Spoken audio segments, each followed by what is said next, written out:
Listen. So Extraction was a comic book written by the Russos who, after Endgame, they pretty much have the funds to do whatever they want. They got Sam Hargrave, the stunt master behind a lot of the Marvel movies, Atomic Blonde, The Hunger Games to direct it. And while his action is a solid combo price in my opinion, that ending is a straight up cop out. Let me explain. So pretty much the story is about in Extraction, there's a crime lord whose son gets kidnapped, and thus two trained mercenaries are tasked to go get him before both of them get screwed over. Saju's family is put in danger, so he's willing to do anything to protect them, including getting hit by a truck. You hit him in the truck. Yep. Meanwhile, Rake is still grieving the loss of his child, his divorce. He's like Endgame Thor, but ripped after reaching his breaking point, and he's also getting hit by a car. The whole movie's a fast-paced cat-and-mouse game with superb action that I'll get to, but I can't have y'all falling for that ending. Pretty much the extraction happens, but Rake gets shot in the neck, left for dead at the bottom of the water, and then a while later, maybe appears to Ovi. Really what we have is a movie and where the producers who wrote the comic have him living and even texting the child that he saved. But then you have a director who directed with the intention that he's supposed to be dead and did not want a sequel. And then there are test screenings where they realized that audiences were split right down the middle with him either dying or living. So in order to appease both sides, they just didn't answer it. They just have a blurb appear right at the end to Ovi and then just, they just called it a day. I mean, it looks like him. Tyler never saw the ghost of his kid previously in the movie we were watching, so I think they just confused the not making up their minds with an ambiguous ending. Pretty much, they couldn't make a decision, but Netflix didn't even flinch at the thought of it. Hell, now there's a sequel in the works, which makes it even more pointless. Like, if it's a prequel, I can't wait to sit through all of those prolonged, tense sequences, wondering if he'll live long enough to die in the sequel, which was the first. And if it's a follow-up with him, well, then clearly ambiguity can be answered with a paycheck. But hell, if it means they can go crazier with the action,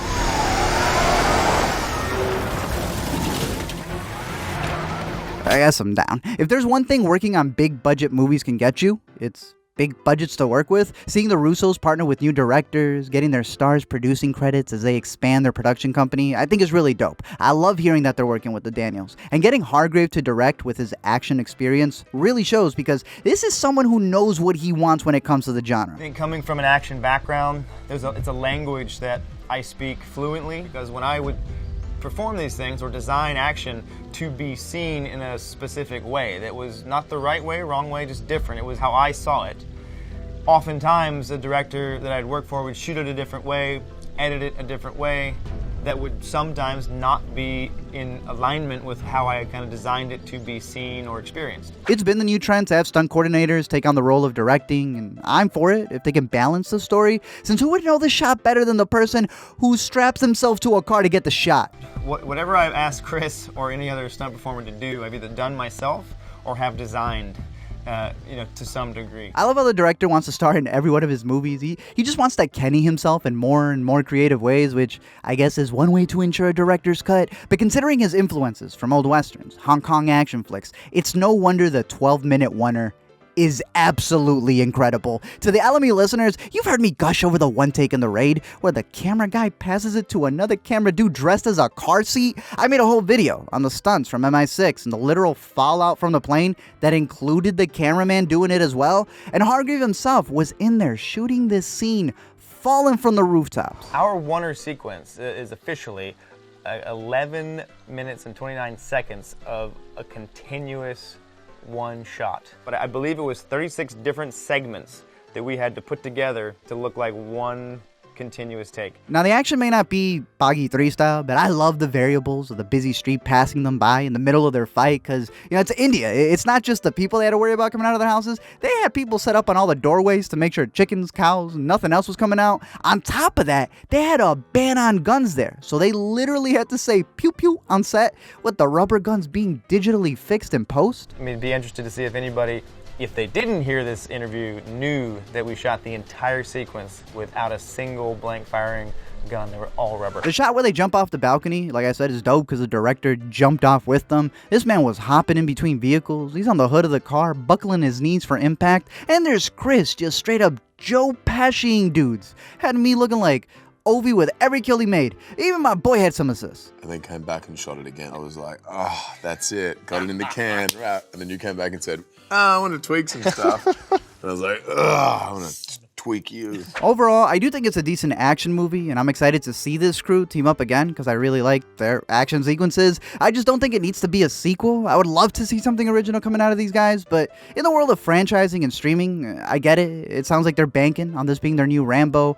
I just hope that their future endings land as hard as their punches. For me, action is a way to tell a story in a dynamic way, and if you're not able to see what's happening, if you're not able to experience it as the characters do, then you're missing a lot of the impact of the moment. That said, what was up with the urine filter?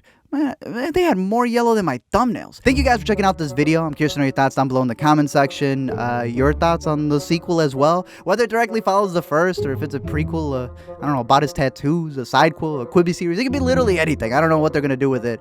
But I'm curious to see where it goes. I don't want it to be dependent. You know, I don't want the ending. That's my biggest thing. I hate that the ending is dependent on if it got greenlit by a sequel. Like, no, I don't want it to be that the future of movies, especially when they're streaming, is you decide the ending.